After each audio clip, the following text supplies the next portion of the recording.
Hai semua, hari ni Siti nak tanya, kita pernah tak jumpa kawan yang gaji dah okey dah, kerja dah bagus dah, tapi hujung-hujung bulan alih-alih ada RM5, RM4 je dalam akaun. Tapi azam tu nak buat simpanan banyak sangat. Hari ni Siti nak cerita sikit, ada cerita sedih. Ada benda sedih nak cerita dekat hampa semua. Bukan kisah cinta, tapi dia simpan resip lebih daripada simpan emas. Masa awal-awal dapat duit gaji tu, macam dapat jackpot ni. Punya beli makanan, harga punya mahal. Dengan ayat minuman yang RM19, RM20. Selain daripada tu, beli pula baju yang mahal-mahal, branding-branding. Kasut pun rare-rare ni, rare betul. Aduh, tapi bila cakap pasal simpan emas ni, alasan dia sama je. Aku muda lagi. Enjoy dululah. Nanti simpanan kemudian. Dah stabil nanti baru nak fikir. Jalan nak pergi kerja tu, tiba-tiba kereta pula rosak. Nak hantar pergi bengkel, tanya harga repair dah RM800. Tapi dalam akaun ada RM37. Simpanan dah tak ada dah ni. Gaji pula masuk lambat. Aduh, macam mana ni? Nak tanya dekat kawan-kawan mesti malu. Kawan-kawan pun kerjasama je. Kadang-kadang kawan pun tak ada duit juga. Tapi bila nak buat loan pula, buat muka pula pelik. Sebab apa? Loan interest dia sangat tinggi guys.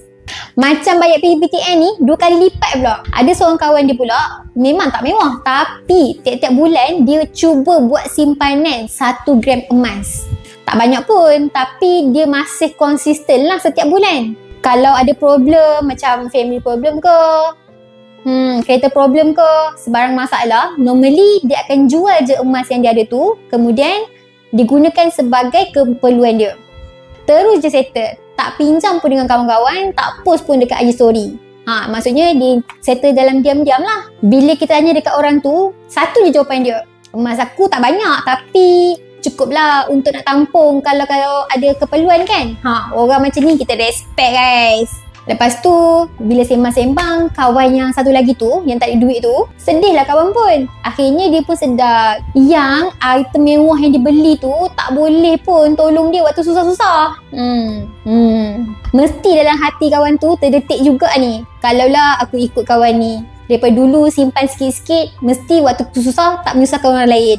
Itulah, benda dah jadi. Nasib pun dah jadi bubur. Nak simpan sekarang tak rugi lagi. Boleh lagi simpan. Tapi yang paling rugi tu bukan tak cukup duit, tapi tak boleh nak undur masa tu balik. Sekarang ni bukan nak cerita sedih, tapi nak bagi tamparan manja sikit. Emas ni bukan untuk simpanan orang yang nak kaya saja, tapi untuk simpanan kita juga waktu kita susah nanti.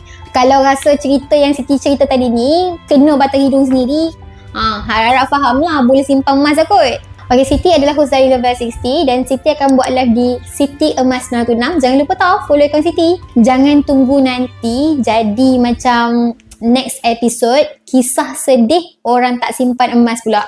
Assalamualaikum.